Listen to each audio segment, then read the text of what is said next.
Hello दोस्तों, एक चर का द्विघात समीकरण अध्याय 3 के प्रश्नोली 3 में हम लोग देख रहे हैं तीसरा सवाल।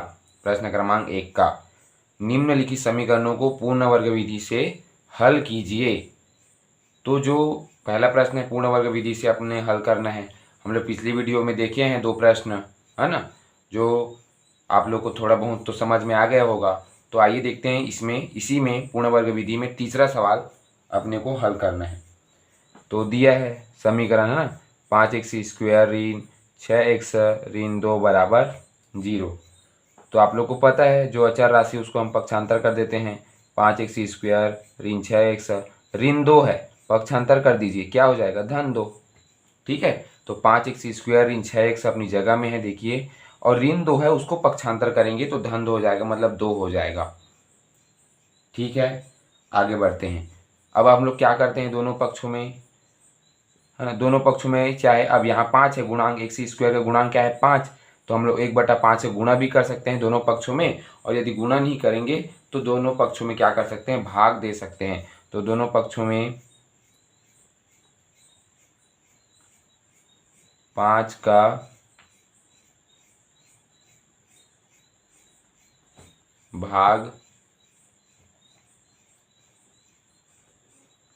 देने पर, ठीक है, तो दोनों पक्षों में 5 का भाग देने पर, तो 5 का भाग दे दीजिए, क्या है अपना 5x² बटा 5 ऋण 6x बटा 5 बराबर 2/5।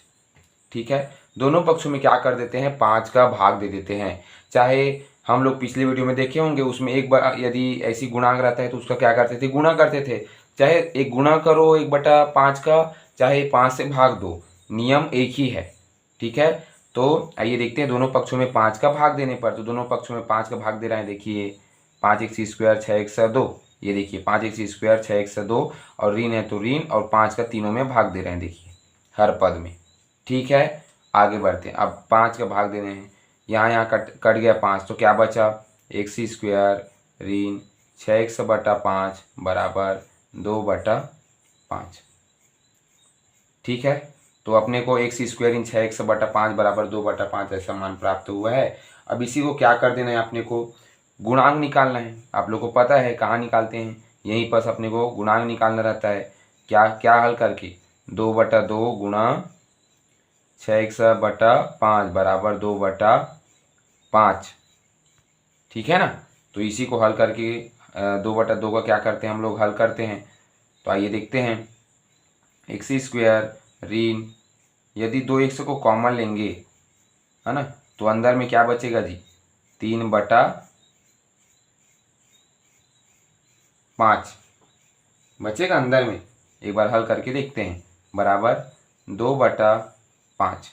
आइए देखते हैं, 5 दूनी क्या हो जाएगा, 10 हो जाएगा, और 6 दूनी 12 हो जाएगा। यदि हम उसको 2 से 4 से भाग देते हैं, चाहे 2 से भाग देते हैं, तो देखिए यहाँ पर देखिए 2x यदि हम कॉमन लेंगे तो 3 दूनी 6x हो जाएगा। ठीक है, यहाँ क्या हो जाएगा, 3 दूनी 6x बटा 5 है तो 5। ठीक है, समझ आए ना, यहाँ देखिए 6x है ना, तो 3 दूनी 6, x है तो x बटा 5 है तो 5। ठीक है, इसको गुणांक लेना रहता है हमको, गुणांक। यही जो है पूर्ण वर्ग विधि का मुख्य और महत्वपूर्ण सवाल, अपना यही मध्य पद है जो इसका गुणांक लेना पड़ता है हमको। हम लोग पिछली वीडियो में भी देखे हम लोग कैसे गुणांक लेते हैं। तो गुणांक लेना कोई कठिन काम नहीं है। अपने को 2/2 का क्या करना है, सवाल का बीच में मध्य पद में गुणा करना है, उसके बाद हल करिए इसको। तो 5 दूनी क्या हो जाएगा, 10 हो जाएगा, और 6 दूनी 12x हो जाएगा, है ना, यहाँ देखिए, और 12x होगा, उसके बाद इसको हल करिए, है ना। मान लीजिए यहाँ पर 2x यदि हम कॉमन लेंगे तो अंदर में क्या बचेगा, 3/5 ही बचेगा। ठीक है ना, इस प्रकार जो ये यहाँ पर जो सवाल है ये बहुत ही महत्वपूर्ण है, इसको अपने को ध्यान में रखने के लिए अति आवश्यक है। ठीक है, तो x² इन 6x/5 बराबर 2/5 ये था। तो इसको हल करना है, गुणांक लेना है, तो गुणांक लेने के लिए x² इन 2x कॉमन लेते हैं, तो अंदर में क्या बचेगा, 3/5 बराबर 2/5। यहाँ इसको हल करिए, 3 दूनी 6, x है तो 100 बटा 5 है तो 5, वैसे आ रहा है ना हल ये। तो अपने को गुणांक निकल गया, क्या निकल गया, क्या दिख रहा है अपने को, गुणांक 3/5। अब इसी समीकरण के दोनों पक्षों में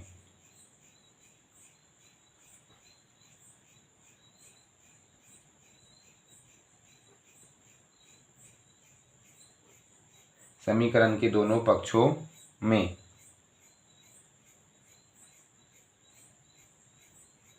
2x के गुणांक 3/5 का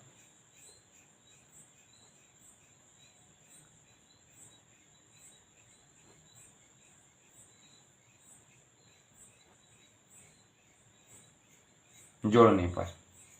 ठीक है, तो आइए देखते हैं पूर्ण वर्ग विधि। इतना तो समझ आप लोग को आ गया होगा। ये जो मध्य पद है इसको अपने को ध्यान में रखना है, गुणांक लेना है, गुणांक, यही हमारा बीच का जो भाग है यही महत्वपूर्ण है पूर्ण वर्ग विधि में। ठीक है, तो 3/5 अपना गुणांक लिए, तो समीकरण के दोनों पक्षों में 2x के गुणांक क्या है, 2x के गुणांक क्या है, 3/5 का वर्ग करके जोड़ने पर। तो वर्ग करके दोनों पक्षों में जोड़ते हैं, आप लोग को पता है कैसे जोड़ते हैं। तो x स्क्वायर ऋण 2x 3/5 है ना, धन 3/5 का वर्ग। ठीक है, 3/5 का वर्ग बराबर 2/5 धन 3/5 का वर्ग। दोनों पक्षों में 3/5 का वर्ग करके जोड़ना है ना। तो देखिए यहाँ दोनों पक्षों में क्या कर रहा हूँ, 3/5 का वर्ग कर रहा हूँ, इधर 3/5 का वर्ग है, दोनों को जोड़ रहा हूँ दोनों पक्ष में। ठीक है ना। अब यहाँ पास अपने को देखना है, आप लोग को पता है ए स्क्वायर धन 2ab धन b स्क्वायर बराबर क्या होता है, ए धन बी। तो यहाँ आज अपने को ऋण दिख रहा है यहाँ, है ना। तो यहाँ कौन से वाला सूत्र लगेगा, ए स्क्वायर ऋण 2ab धन b स्क्वायर। ठीक है, बराबर क्या होता है, ए ऋण बी का होल स्क्वायर। आप लोग को देखना, ए स्क्वायर मतलब एक्स स्क्वायर, ऋण है तो ऋण 2ab, 2a क्या है x है, b अपना 3/5 है, धन है तो धन b स्क्वायर मतलब 3/5 की स्क्वायर। तो इसका बराबर क्या हो जाएगा जी, ए ऋण बी का स्क्वायर मतलब, ए ऋण बी का स्क्वायर मतलब ए अपना क्या है x है, ऋण है तो ऋण, बी स्क्वायर बी क्या है अपना 3/5 स्क्वायर, स्क्वायर बराबर 2/5 धन 3 त्रिक 9 5 पंचे 25। ठीक है, समझ आया ना। तो अपना जो यह सवाल है पूर्ण वर्ग विधि बहुत ही महत्वपूर्ण है। तो यहाँ 2x की गुणांक 3/5 का वर्ग करके जोड़ने पर दोनों पक्ष में 2/5 के 3/5 का गुणांक है उसको वर्ग करके जोड़े रहे हैं और जोड़ रहे हैं। तो यहाँ पर देखिए अपने को सूत्र टाइप दिख रहा है, एक्स स्क्वायर ऋण 2x 3/5 धन b 3/5 की स्क्वायर। तो ये अपने को कैसे दिख रहा है, देखिए ऐसे दिख रहा है, ए स्क्वायर ऋण 2ab धन b स्क्वायर। देखिए ए स्क्वायर मतलब एक्स स्क्वायर, ऋण है तो ऋण 2ab, 2a क्या है x है, b क्या है 3/5, धन है तो धन b स्क्वायर मतलब 3/5 की स्क्वायर। देखिए तो इसका बराबर क्या होता है जी, ए ऋण बी का होल स्क्वायर, ऐसा सूत्र होता है। तो ए ऋण बी का होल स्क्वायर का सूत्र होता है। तो ए अपन क्या माने हैं, x माने हैं, ऋण है तो ऋण, इधर देखिए b क्या माने 3/5, तो 3/5 स्क्वायर है तो स्क्वायर। बस आगे बढ़ते हैं, इधर हल किए, 3/5 की स्क्वायर है तो 3 त्रिक को हल किए 9 और 5 पंचे 25, तो 2/5 धन 9/25 अपने को मान प्राप्त हुआ है। तो आइए आगे देखते हैं।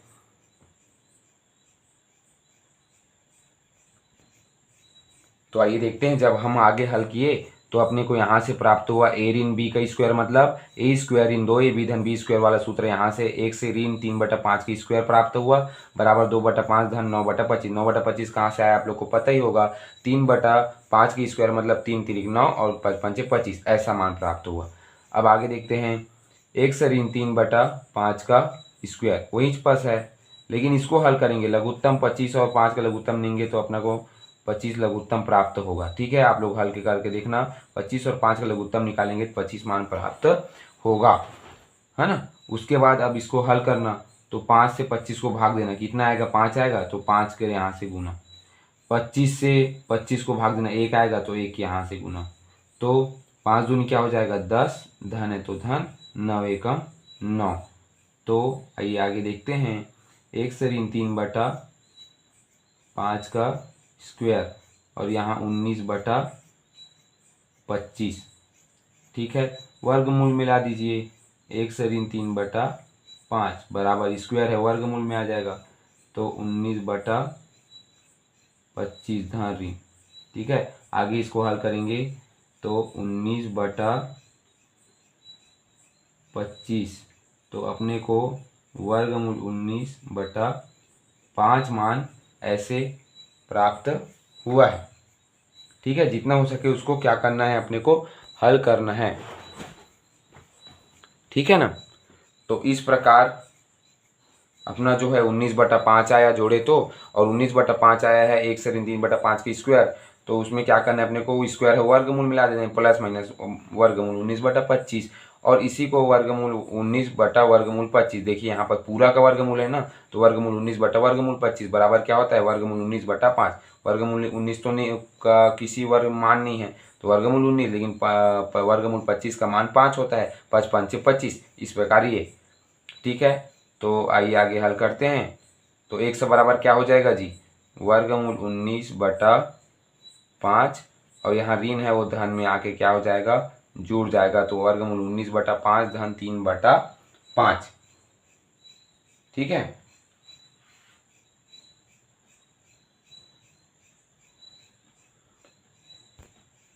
तो अपना जो मान है आइए देखते हैं। तो 1 से बराबर क्या हो जाएगा जी, यहाँ ऋण 3/5 है, पक्षांतर करेंगे तो वर्गमूल 19/5 धन 3/5। तो अपना x का मान क्या हो रहा है हमें प्राप्त, ये। और इसी को अभी पूरा आंसर हमें प्राप्त नहीं हुआ है, एक साइड धन चिन्ह लेंगे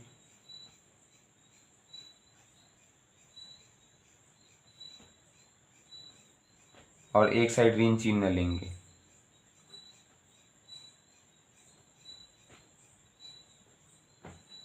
ठीक है, धन चिन्ह लेने पर, ऋण चिन्ह लेने पर। तो धन चिन्ह लेंगे तो क्या बचेगा, 1 से बराबर धन वर्गमूल 19/5 धन 3/5। तो 1 से बराबर वर्गमूल 19 धन 3/5। तो 1 से बराबर क्या हो जाएगा जी, 1 से बराबर हो जाएगा अपना 3 धन, वर्गमूल वाले को पीछे लिखना, तो 3 धन वर्गमूल 19/5, ये अपने मान प्राप्त हुआ है। अब ऋण चिन्ह लेते हैं, तो x बराबर ऋण वर्गमूल 19/5 धन 3/5। आगे बढ़ते हैं, x बराबर 5 5 का लघुत्तम निकालेंगे, 5 आएगा, 5 से 5 को भाग देना 1 आएगा, 1 से गुना करना, 5 से 5 को भाग देना 1 आएगा, 1 से गुना करना। तो क्या मान प्राप्त हो रहा है, ऋण 19 धन 3 एकम 3। तो x बराबर धन 3 को सामने में लिख देना, 3 ऋण वर्गमूल 19/5। यह हमारा दूसरा आंसर हो जाएगा।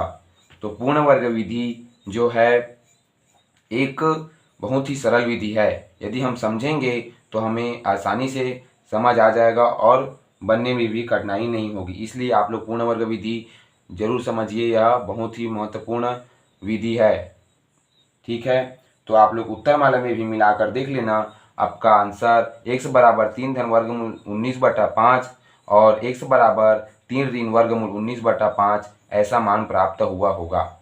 ठीक है, एक बार और देखेंगे प्रश्नोली, है ना, 3 का ही तीसरा है ना। अपना जो दोनों पक्षों में अपने को 5 का क्या करना है, भाग देना है, चाहे 1/5 का गुणा करेंगे।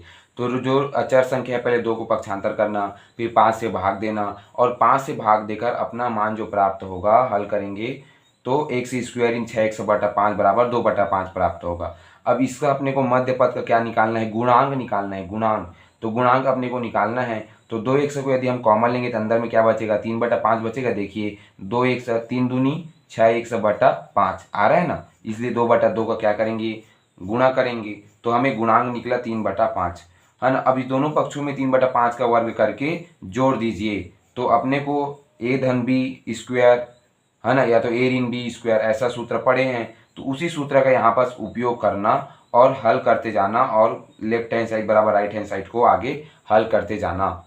तो हमें लास्ट में अंत में हमें फिर हल करते जाएंगे, यहाँ कॉमन लघुत्तम निकालेंगे 25, है ना। 5 से 25 को भाग देना, 5 आएगा, 5 दूनी 10 हो जाएगा, धन है तो धन। 25 से 25 को भाग देना 1 आएगा, 9 से 1 का गुना करना 9 आएगा। इस प्रकार 19/25 है ना। उसके बाद यहाँ पास अपना मान प्राप्त हुआ वर्गमूल 19 बटा वर्गमूल 25, तो वर्गमूल 19 का मान पता नहीं है, वर्गमूल 25 का मान 5, तो ये अपना निकल गया। और ऋण 3/5 उसको पक्षांतर कर देना तो धन 3/5 हो जाएगा। यह अपना x का मान प्राप्त हो जाएगा। ठीक है, इसी क्रम में आगे बढ़ते हैं। तो एक साइड धन चिन्ह लेते हैं, एक साइड ऋण चिन्ह लेते हैं, क्योंकि अपने को पूरा मान तो प्राप्त नहीं हुआ है। तो धन चिन्ह लेने पर और ऋण चिन्ह लेने पर, तो धन चिन्ह लेने पर धन वर्गमूल 19/5 धन 3/5 हो जाएगा। हल करेंगे तो x बराबर 3 धन वर्गमूल 19/5 प्राप्त हो जाएगा। वैसे ऋण इधर हल करेंगे तो ऋण वर्गमूल 19 धन 3/5, तो 3 ऋण वर्गमूल 19/5, यह हमें आंसर प्राप्त हो जाएगा। ठीक है, इस प्रकार x बराबर 3 और ऋण वर्गमूल 19 ऋण वर्गमूल 19/5। ठीक है, तो चौथा सवाल है x² ऋण 4 वर्गमूल 2x धन 6 बराबर 0। ऐसे अपने को मान दिया है। क्या दिया है? समीकरण दिया है। समीकरण दिया है x² ऋण 4 वर्गमूल 2x धन 6 बराबर 0। तो आइए देखते हैं। x² ऋण 4 वर्गमूल 2x धन 6 बराबर 0। तो यदि हम, है ना, 6 को पक्षांतर कर दीजिए, ये वाला जो भाग है पक्षांतर करते हैं ना, x² ऋण 4 वर्गमूल 2x बराबर क्या हो जाएगा जी? अचर संख्या क्या है? धन 6 है, तो पक्षांतर करिए 6 को, तो क्या हो जाएगा? ऋण 6। ये अपना पहला स्टेप समाप्त। ठीक है, 6 उसको पक्षांतर किए तो क्या हुआ? ऋण 6 प्राप्त हो गया, है ना। x² ऋण 4 वर्गमूल 2x और धन 6 है, उसको पक्षांतर करेंगे तो धन है तो क्या हो जाएगा? ऋण, और 6 है तो 6, तो धन 6 है वो क्या हो जाएगा? पक्षांतर होके ऋण 6 प्राप्त हो जाएगा।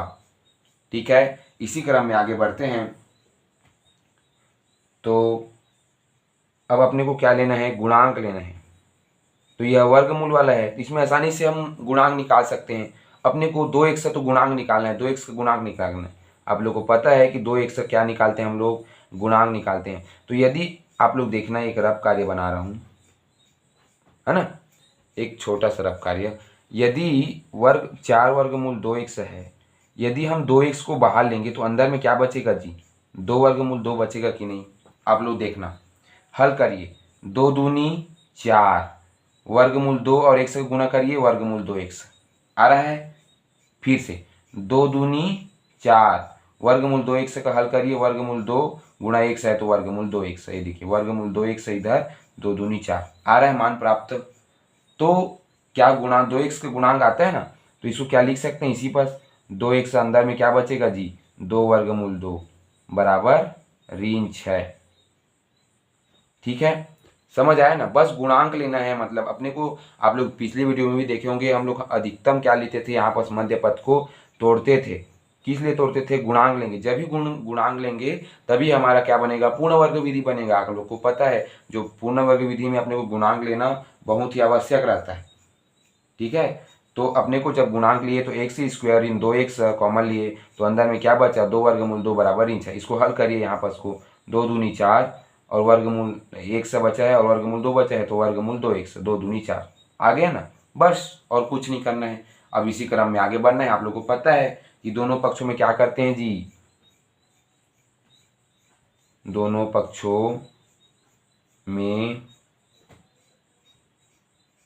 2x के गुणांक, और आप लोग देखे होंगे पिछले 3 वीडियो में 2x का गुणांक हमेशा पूर्ण वर्ग विधि का सबसे मेन चीज है मध्य पद को गुणांक लेना। यही हमारा मध्य पद मेन है। आप लोग पिछले 3 वीडियो में देखे होंगे कि मध्य पद का जो बीच वाला भाग रहता है, इसी का गुणांक लेना। ठीक है ना, इसी का जो गुणांक है वह महत्वपूर्ण है। तो आप लोग जैसे बटा है तो बटे वाले में कैसे गुणांक लेना, है ना, इस प्रकार। तो अभी हम लोग को गुणांक 2x का गुणांक क्या प्राप्त हुआ है? 2 वर्गमूल 2, है ना। पिछले वीडियो में देखे होंगे 2x का गुणांक हमने को 3/5 मिला था, है ना। उसी प्रकार और पिछले वीडियो में इस प्रकार यहाँ जो 2x है मध्य पद, वो 2x सभी जगह है, पहला में भी है दूसरा में भी है, मतलब पूर्ण वर्ग विधि में 2x रहना अनिवार्य है। 2/2 हम जिसको रूप में लिखते हैं। तो यह जो 2x है वह मध्य पद है। ठीक है, क्या है? मध्य पद। तो 2x क्या है? गुणांक, इसी का गुणांक लेना है। 2 वर्गमूल 2 लिए हैं, है ना। यही जो है हमारा 2x हमेशा रहता है। पूर्ण वर्ग विधि में 2x रखेंगे और अंदर को हल करेंगे तो ये आना चाहिए मध्य पद। तो इसलिए यह गुणांक का है हमेशा महत्वपूर्ण है। तो दोनों पक्षों में 2x की गुणांक 2 वर्गमूल 2 मान प्राप्त हुआ है, तो 2 वर्गमूल 2 का वर्ग करके जोड़ने पर,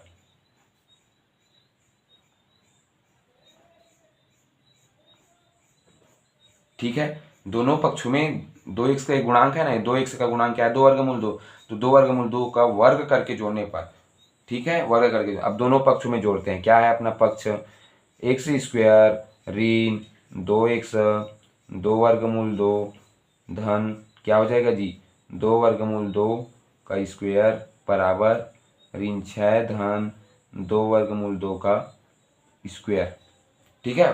दोनों में जो दोनों पक्ष में जोड़ना है, ये लेफ्ट हैंड साइड है इधर, यहाँ बराबर देखिए, ये लेफ्ट हैंड साइड है, राइट हैंड साइड है, दोनों क्या है ना, ये लेफ्ट हैंड साइड है, राइट हैंड साइड है, दोनों क्या, दोनों में क्या करना है अपने को, 2 वर्गमूल 2 को जोड़ना है, देखिए ये जुड़ रहा है, और वर्ग करके जोड़ना है, लेकिन दोनों का 2 वर्गमूल 2 का वर्ग करेंगे और दोनों को क्या करेंगे, दोनों पक्ष में जोड़ेंगे, ठीक है।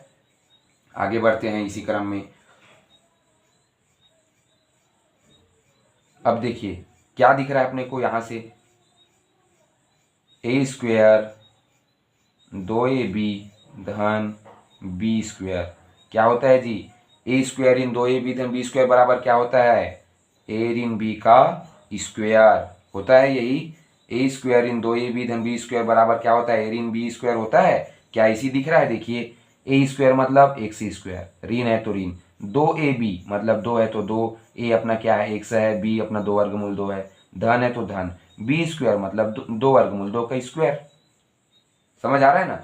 ए स्क्वायर मतलब एक्स स्क्वायर, देखिए ए क्या है अपना एक्स है तो एक्स स्क्वायर, ऋण है तो ऋण, 2ab तो 2 क्या है, तो 2 क्या है, 2 है अपनी जगह में, एक्स क्या है ए, बी क्या है अपना 2 वर्गमूल 2 है, यदि यहाँ पर भी ए क्या है एक्स है ना, और यहाँ ए बी मतलब एक्स ए है और बी क्या है 2 वर्गमूल 2, 2 है तो 2, धन है तो धन, बी स्क्वायर मतलब 2 वर्गमूल 2 का स्क्वायर, यहाँ देखिए बी स्क्वायर मतलब 2 वर्गमूल 2 का स्क्वायर, तो मान लो ए किसको मार रहे हैं हम लोग, ए एक्स को मार रहे हैं और बी क्या मार रहे हैं जी, 2 वर्गमूल 2 को मार रहे हैं, तो इसका बराबर क्या होता है, ए ऋण बी का स्क्वायर मतलब क्या हो जाएगा, एक्स ऋण 2 वर्गमूल 2 का स्क्वायर, ए ऋण बी का स्क्वायर बराबर क्या हो जाएगा, ऋण 6, इसको हल करिए,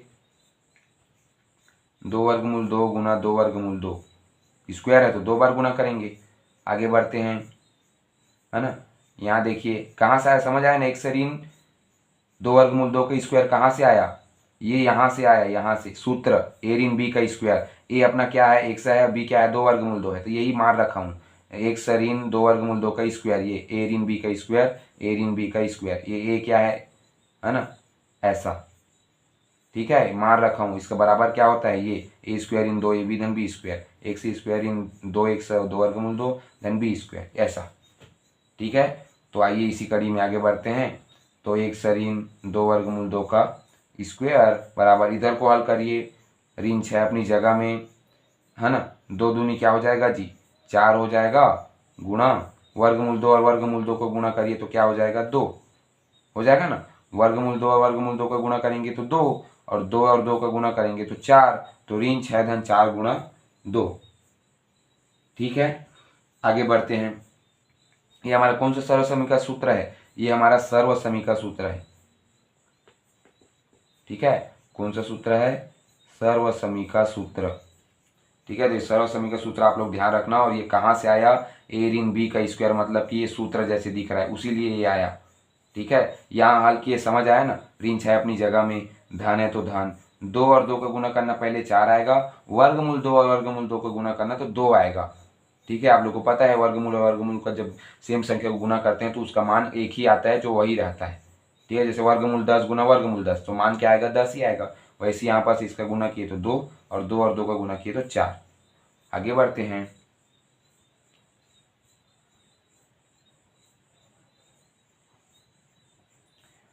एक्स ऋण 2 वर्गमूल 2 का स्क्वायर बराबर क्या हो जाएगा जी, 4 दूनी 8 और 8 में 6 घटेगा कि जुड़ेगा, देखिए यहाँ से ऋण 6 धन क्या हो जाएगा 8 हो जाएगा, 4 दूनी 8 हो जाएगा ना। तो आगे हल करते हैं, एक्स ऋण 2 वर्गमूल 2 का स्क्वायर बराबर ऋण 6 धन 8, तो जुड़ेगा, धन ऋण क्या होता है ऋण होता है, धन और ऋण क्या होता है, ऋण होता है, तो घटेगा, तो 8 में 6 घटाइए कितना आएगा, 2, लेकिन बड़ी संख्या के सामने में धन है तो धन, धन को नहीं लिखेंगे। ठीक है, अब इसको वर्गमूल में ला दीजिए, तो क्या हो जाएगा, 1 से ऋण 2 वर्गमूल 2 बराबर स्क्वायर है, वर्गमूल में ला दीजिए तो 2 वर्गमूल 2 हो जाएगा, है ना, 2 का वर्गमूल हो जाएगा, प्लस माइनस वर्गमूल 2 हो जाएगा। ठीक है, ठीक है, समझ आया ना। तो अपना मान प्राप्त हुआ है 1 से ऋण 2 वर्गमूल 2 बराबर, यहाँ स्क्वायर था वो कहाँ गया, इधर वर्गमूल में आ गया, तो धन ऋण वर्गमूल 2। ठीक है, अब आगे बढ़ते हैं, इसी में पीटीओ पलटो। ठीक है, तो आगे देखते हैं। अब अपने को मान प्राप्त हुआ है धन ऋण वर्गमूल 2 प्राप्त हुआ। अब ऋण 2 वर्गमूल 2 को पक्षांतर कर दीजिए, क्या बराबर, 1 से बराबर, तो क्या मान प्राप्त हो जाएगा, धन ऋण 2 वर्गमूल 2, है ना। अब यहाँ ऋण 2 वर्गमूल 2 है तो इधर पक्षांतर होके आएगा तो क्या हो जाएगा, धन 2 वर्गमूल 2। तो अपना x का मान क्या प्राप्त हुआ, यही अपना x का मान है। ठीक है, ये ठीक है, x का मान क्या दिख रहा है अपने को, धन ऋण वर्गमूल 2 धन 2 वर्गमूल 2। ठीक है, पक्षांतर करना, यहाँ पर ऋण 2 वर्गमूल 2 है, पक्षांतर करना तो धन में आ जाएगा आंसर, है ना। 1 से बराबर क्या हो जाएगा जी, ऋण 2 वर्गमूल 2 है, पक्षांतर करेंगे तो धन 2 वर्गमूल 2 हो जाएगा और धन ऋण वर्गमूल 2 अपनी जगह में है। ठीक है, तो अपना 1 से बराबर अपने को मान प्राप्त हुआ है धन ऋण वर्गमूल 2 धन 2 वर्गमूल 2। अब धन चिन्ह अब बचा है ना, अभी धन चिन्ह लेने पर बचा है, तभी तो हमारा पूर्ण वर्ग विधि पूरा होगा, धन चिन्ह लेने पर। ठीक है, ऋण चिन्ह लेने पर। ठीक है, धन चिन्ह लेने पर और ऋण चिन्ह लेने पर। तो धन चिन्ह लेते हैं, आइए देखते हैं, 1 से बराबर धन वर्गमूल 2 धन 2 वर्गमूल 2, तो 1 से बराबर जोड़ रहे हैं ना, धन चिन्ह ले रहे हैं तो धन वर्गमूल 2 धन 2 वर्गमूल 2 हो जाएगा। तो क्या हो जाएगा यदि हम हल करेंगे, तो देखिए यहाँ पर धन है ना, ये धन है, यहाँ पर देखिए 2 वर्गमूल 2 और ये धन है और इधर वर्गमूल 2 है, तो दोनों को जोड़ेंगे, यहाँ पर मान लीजिए 1 है। ठीक है, 1 वर्गमूल 2 है, यहाँ 2 वर्गमूल 2 है, दोनों को जोड़ो क्या आएगा, 3 वर्गमूल 2 आएगा। यही तो हमारा क्या है, आंसर है।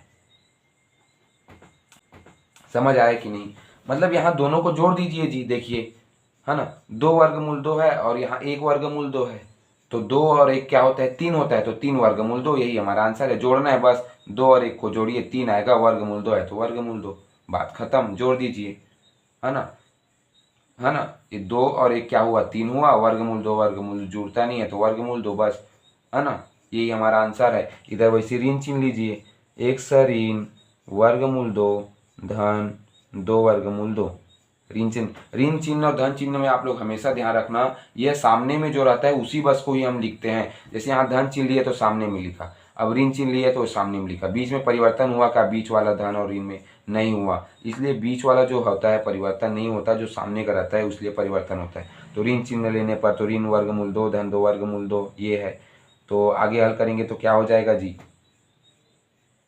अब यहाँ 2 वर्गमूल 2 है, यहाँ 1 वर्गमूल 2 है, यहाँ 2 वर्गमूल 2 और 1 वर्गमूल 2, धन ऋण क्या होता है, ऋण होता है, तो 2 वर्गमूल 2 में 1 वर्गमूल 2 को घटाइए तो क्या आएगा, 1 वर्गमूल 2, चाहे हम 1 से बराबर क्या लिख सकते हैं, वर्गमूल 2, ऐसा।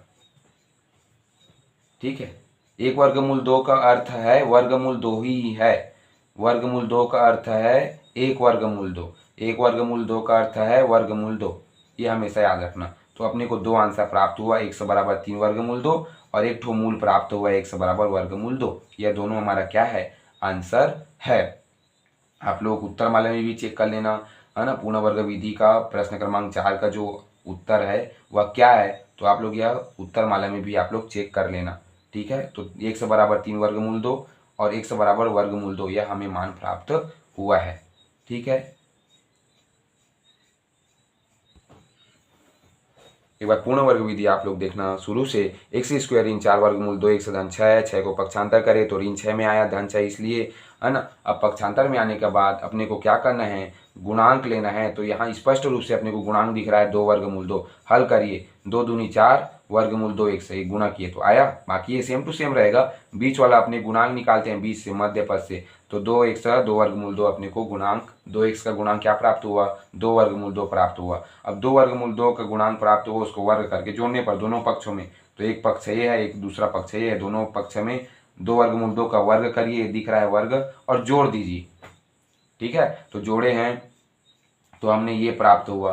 अब इसको क्या करना है, आप लोग को पता है, ए धन बी स्क्वायर ए ऋण बी स्क्वायर, है ना। उसके बाद ए स्क्वायर इन धन 2 ऋण बी स्क्वायर, ऐसा सरल समीकरण सूत्र में लिखवाया था।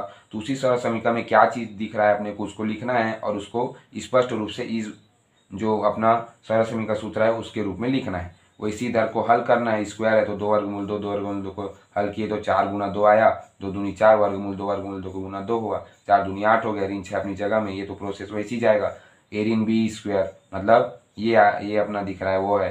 तो इस प्रकार अपने को 1 से ऋण 2 वर्गमूल 2 बराबर धन ऋण वर्गमूल 2, वर्गमूल कहाँ से आया, स्क्वायर है तो वर्गमूल हो गया।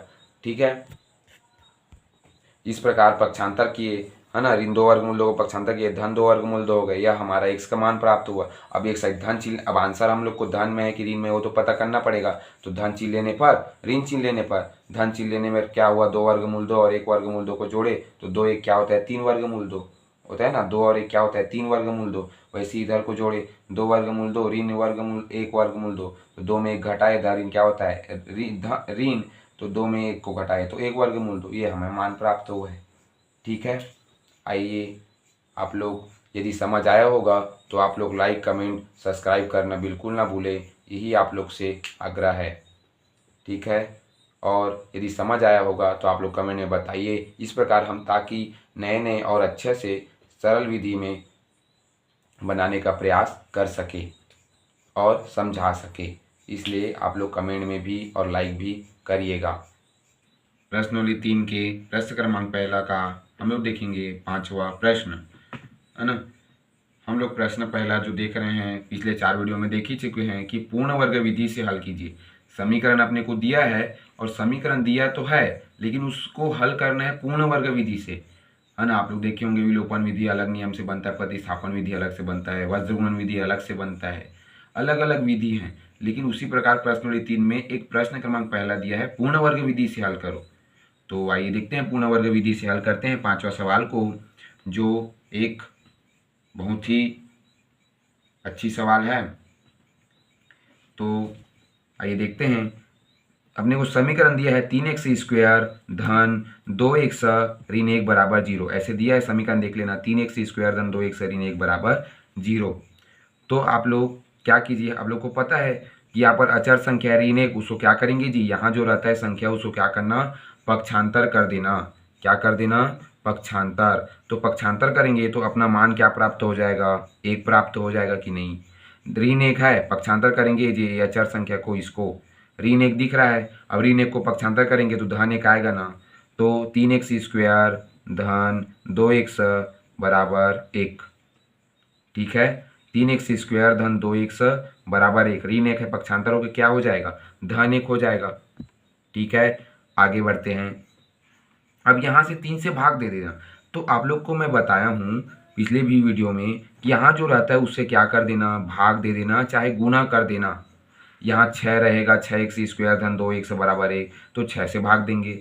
यदि वहाँ पर क्या रहेगा, 5 रहेगा तो 5 से भाग देंगे, है ना। यदि भाग नहीं देंगे तो गुणा करेंगे, लेकिन किससे गुणा करेंगे, 1 से। जैसे यहाँ से हम 1/3 से गुणा करके हल करके उसको क्या कर सकते हैं, कटा सकते हैं, है ना। लेकिन अपने को भाग देना है, तो यहाँ जो गुणांक दिखेगा यहाँ पास 1 का, x स्क्वायर धन 2x बराबर 1, तो यहाँ जो दिखेगा अपना गुणांक उसका क्या कर देना, दोनों पक्षों में भाग दे देना। दोनों पक्षों में क्या कर देंगे, भाग दे देंगे। तो दोनों पक्ष अपना क्या दिख रहा है, 3x स्क्वायर धन 2x बराबर 1, तो दोनों पक्षों में 3 3 का क्या करेंगे, भाग देंगे। तो भाग देने के बाद आप लोग हल करना, तो 3 से 3 कट जाएगा, तो मान हमें क्या प्राप्त हो जाएगा जी, x स्क्वायर धन 2x/3 बराबर 1/3। ठीक है, 3 से भाग दिए, तो 3 से भाग दिए तो ये कटा क्या, नहीं कटा, 1/3 कटा क्या, नहीं कटा, यहाँ 3 और 3 कटा, तो क्या मान प्राप्त हुआ, x स्क्वायर मान प्राप्त हुआ। ठीक है, आगे हल करते हैं। आप लोग को पता है हम लोग मध्य पद को क्या करते हैं, तोड़ते हैं। मध्य पद को क्या करते हैं, तोड़ते हैं। और क्यों तोड़ते हैं, पूर्ण वर्ग विधि का सबसे महत्वपूर्ण चीज़ है यही मध्य पद को तोड़ना और गुणांक निकालना। और गुणांक यदि हम निकाल दिए तो हमारा पूर्ण वर्ग विधि को कोई नहीं रोक सकता। इसलिए यहाँ जो मध्य पद है उसको तोड़ेंगे तो 2x/3 अपना मध्य पद दिख रहा है, तो इसको यदि हम कॉमन लेंगे 2x को, तो अंदर में क्या बचेगा जी, 1/3। और 2x है जो पूर्ण वर्ग विधि का सबसे महत्वपूर्ण चीज़ है। मध्य पद में हमेशा 2x के बिना ही हम आगे बढ़ पाएंगे। यदि 2x यहाँ पर 2x मान प्राप्त नहीं होगा तो हम आगे, और गुणांक यदि हम मान प्राप्त नहीं कर निकाल पाएंगे तो पूर्ण वर्ग विधि नहीं बनेगा। इस प्रकार यहाँ पर 2x, आप लोग पिछली वीडियो में भी देखना कि 2x हम लेना क्या है, अनिवार्य है। तो 2x लेते हैं और अंदर में क्या बचा, 1/3 बराबर 1/3। ठीक है, मध्य पद अपना मान प्राप्त हुआ। ये वाला मध्य पद 2x/3 है, तो 2x को कॉमन लेंगे तो अंदर में क्या बचेगा जी, 1/3। हल करिए, 2x 2x/3 है तो 3, x² 1/3, वही 6 मान। 2x/3 को जब 2x 2x/3 है तो 3, हल करेंगे तो मध्य पद प्राप्त होगा ना। अब इसी प्रकार दोनों पक्षों में क्या कर देंगे, गुणा कर देंगे। गुणांक का है ना, जो गुणांक है उसका वर्ग करके क्या कर देंगे, जोड़ देंगे। दोनों पक्षों में 2x की गुणांक क्या है, यहाँ पर 2x का गुणांक क्या दिख रहा है अपने को, 1/3 दिख रहा है कि नहीं, है ना। 2x का गुणांक क्या दिख रहा है, 1/3। तो दोनों पक्षों में 2x के गुणांक 1/3 का वर्ग करके जोड़ने पर, इसको हमको पूरा लिखना है। ठीक है, दोनों पक्षों में 2x के गुणांक है, क्या दिख रहा है, 1/3। इसका वर्ग करके दोनों में वर्ग करिए और जोड़ने पर, है ना। तो आइए देखते हैं, x² धन 2x 1/3 धन 1/3 का स्क्वायर, ये कहाँ से आया, वही 1/3 का वर्ग करके जोड़ने पर। तो ये तो अपना दिया है ये यहाँ पर, लेकिन धन 1/3 का वर्ग, तो 1/3 का वर्ग करके जोड़ने पर दोनों पक्षों में। ठीक है, तो इसमें जोड़े हैं धन 1/3 का वर्ग, इसमें भी जोड़े, देखो 1/3 तो अपनी जगह में है, धन 1/3 का वर्ग जोड़े, देखो, है ना। यहाँ धन 1/3 का वर्ग है, वैसे यहाँ क्या है, धन 1/3 का वर्ग है। तो दोनों पक्ष में जुड़ रहा है ना, धन 1/3 का वर्ग तो जुड़ रहा है। इसी प्रकार आगे बढ़ते हैं, जुड़ गया। अब अपने को यहाँ पर आप लोग को मैं बार बार बताता हूँ, हर बार बताता हूँ वीडियो में, ए धन बी का स्क्वायर ए ऋण बी का स्क्वायर और A² इन B², इसका सूत्र हमेशा याद रखेंगे, जिसको सर्वसमी सूत्र बोलते हैं। तो यहाँ सर्वसमी का सूत्र लगाए, देखिए यहाँ पर A² धन 2AB धन B² दिख रहा है, वैसी इधर को अलग कर दीजिए। अभी इधर देखिए, A² धन 2AB धन B² दिख रहा है, तो ये क्या होता है जी, इसका बराबर जी, A² धन 2AB धन B² बराबर होता है A धन B का स्क्वायर। तो A धन B का स्क्वायर मतलब A किसको मार रहे हैं हम लोग, x को मार रहे हैं, और B किसको मार रहे हैं हम लोग, 1/3 को मार रहे हैं। तो A धन B का स्क्वायर मतलब A क्या है अपना, x है, धन है तो धन, B² मतलब 1/3 का स्क्वायर। ठीक है, मतलब मानना है यहाँ x क्या है अपना, A है। ठीक है, तो A धन B का स्क्वायर मतलब A क्या है अपना, x है तो A। ठीक है, B अपना 1/3 दिख रहा है, तो B को क्या माने, 1/3 माने। A धन B का स्क्वायर मतलब x धन 1/3 का स्क्वायर। तो यदि इसको हल करेंगे सर्वसमी के सूत्र से, इतना मान प्राप्त होगा। देखिए A² दिख रहा है, धन है तो धन, 2AB देखिए, x क्या है अपना A है, 1/3 क्या है, B है। आगे बढ़ते हैं, धन B² मतलब 1/3 का वर्ग, तो ये धन B² होता है, तो x धन 1/3 का स्क्वायर। इधर हल करिए राइट हैंड साइड पक्ष को, ये दोनों ये वाला पक्ष को हल करिए, तो 1/3 अपना जगह में है, धन है तो धन, 1/3 का स्क्वायर, है ना। 1/3 का स्क्वायर मतलब उसको 2 बार गुना करना, तो 1 एकम 1 और 3 तिरिक 9, तो हमें 1/3 धन 1/9 प्राप्त हुआ मान यहाँ पर गुणा किए हैं। यहाँ पास 1/3 गुणा 1/3, 2 बार गुना करेंगे ना जी, ये स्क्वायर है मतलब 2 बार गुना, तो 1/3 और 1/3 को गुना किए तो 1/9 प्राप्त हुआ हमें, 1 एकम 1 और 3 तिरिक 9, तो 1/3 धन 1/9 प्राप्त हुआ। अब इसी क्रम में आगे बढ़ते हैं, 1 से धन 1/3 का स्क्वायर अपनी जगह में है, इधर हल करेंगे, 9 और 3 का लघुत्तम लेंगे तो 9 आएगा, 3 से 9 को भाग देना कितना आएगा, 3 आएगा, तो यहाँ 3 से गुना करिए, 3 एकम 3, धन है तो धन, 9 से 9 को भाग दीजिए, 1 आएगा, 1 से यहाँ गुना करिए, 1 एकम 1, तो 3 धन 1/9, और 3 और 1 को जोड़ दिए तो 4/9, तो हमें 1 से धन 1/3 का स्क्वायर बराबर 3 1 को जोड़े तो 4/9 हमें मान प्राप्त हुआ है। आइए देखते हैं, अब इसी क्रम में देखते हैं, है ना। तो अब अपने को क्या मान प्राप्त हुआ, 1 से धन 1/3 का स्क्वायर बराबर 4/9, यह तो प्राप्त हो गया 4/9। तो अब क्या करिए, स्क्वायर है उसको वर्गमूल में लगा दीजिए, तो वर्गमूल 4/9 धन ऋण को कदापि नहीं भूलेंगे, है ना, यही हमारा महत्वपूर्ण है। तो धन ऋण वर्गमूल 4/9 वर्ग स्क्वायर है वो वर्गमूल में आ गया, तो इसको वर्गमूल को तोड़ो, तो वर्गमूल 4/9 वर्गमूल 4/9, तो वर्गमूल 4 का मान कितना होता है 2 और वर्गमूल 9 का मान कितना होता है 3, तो 2/3 धन ऋण 2/3, है ना। तो किसके बराबर, x के बराबर, और 1/3 दिख रहा है उसको पक्षांतर कर दीजिए, तो x बराबर 2/3 ऋण 1/3 मान प्राप्त होगा, x का मान। ठीक है,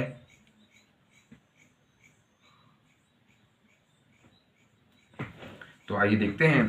तो अब जब यहाँ हम हल किए वर्गमूल 4/9 को, तो वर्गमूल 4 का मान होता है 2, वर्गमूल 9 का मान होता है 3, और धन ऋण को कभी नहीं भूलेंगे। ठीक है, तो यदि धन ऋण क्या होता है 2/3 अपने मान प्राप्त हुआ, वर्गमूल क्या होता है वर्गमूल 4 का 2, वर्गमूल 9 का 3, और धन ऋण वर्गमूल लगा इसलिए धन ऋण लगाना, तो धन ऋण 2/3। अब 2/3 आ गया तो 1/3 को पक्षांतर कर दीजिए, तो हमें x बराबर धन ऋण 2/3, उसके बाद 1/3 को पक्षांतर करेंगे तो ऋण 1/3 हो जाएगा, तो यह हमें x का मान क्या हो जाएगा प्राप्त हो जाएगा। ठीक है, x बराबर धन ऋण 2/3 और धन 1/3 को पक्षांतर करेंगे तो ऋण 1/3 प्राप्त हो जाएगा, और इसी को एक साइड धन चिन्ह लेंगे और एक साइड ऋण चिन्ह लेंगे, तो धन चिन्ह लेने पर धन 2/3 ऋण 1/3, है ना, तो 3 और 3 का लघुत्तम लेंगे तो 3 आएगा, और 3 से 3 को भाग देंगे 1 आएगा, 1 से गुना करिए, है ना, 303 को भाग देना 1 आएगा, 1 से गुना करिए, तो 2 1 कम 2 ऋण है, तो ऋण 1 1 कम 1 मान प्राप्त हुआ, 2 में 1 घटाइए 1 आएगा, 1/3 हमें x का मान प्राप्त हुआ। आप लोग उत्तर माला में भी चेक कर लेना। वैसे ऋण चिन्ह लेने पर मतलब x बराबर ऋण 2/3 ऋण 1/3, है ना। यहाँ देखिए ऋण चिन्ह लेने पर जब धन चिन्ह और ऋण चिन्ह लेते हैं ना, तो अपना जो ये वाला भाग रहता है उसको सेम रहता है, क्या रहता है सेम रहता है, बस धन और ऋण में गलती नहीं करेंगे। यदि धन चिन्ह लेना है तो यहाँ सामने बस में धन लेना, पीछे में धन नहीं लेना।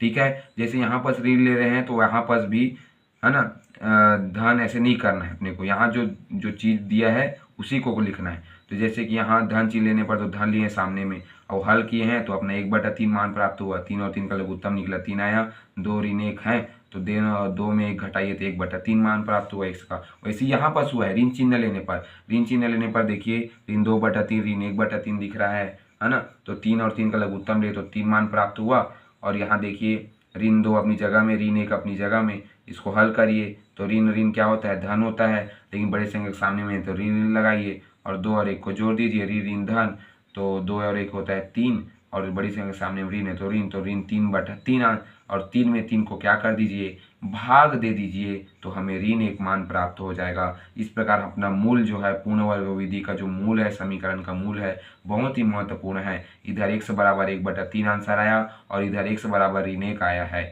ठीक है, धारित में कभी हम गलती नहीं करेंगे तो हमारा पूर्ण वर्ग विधि आराम से बनेगा, और मध्य पद को भूलेंगे नहीं तब, और वर्ग करके जोड़ने पर और सर्व समीका, ये 2 3 4 बातें हम याद रखेंगे, सर्व समीका सूत्र, बाकी जब सूत्र, तो हमें अपना सवाल बनाने में सुविधा होगी, असुविधा से दूर होगी। ठीक है, धन्यवाद। जो 6वां सवाल है वह पूर्ण वर्ग विधि से अपने को हल करना है, तो जिसमें समीकरण दिया है x² ऋण 4x धन 3। क्या दिया अपना समीकरण x² ऋण 4x धन 3 बराबर 0, ऐसे समीकरण दिया है, इसको पूर्ण वर्ग विधि से हल करना है।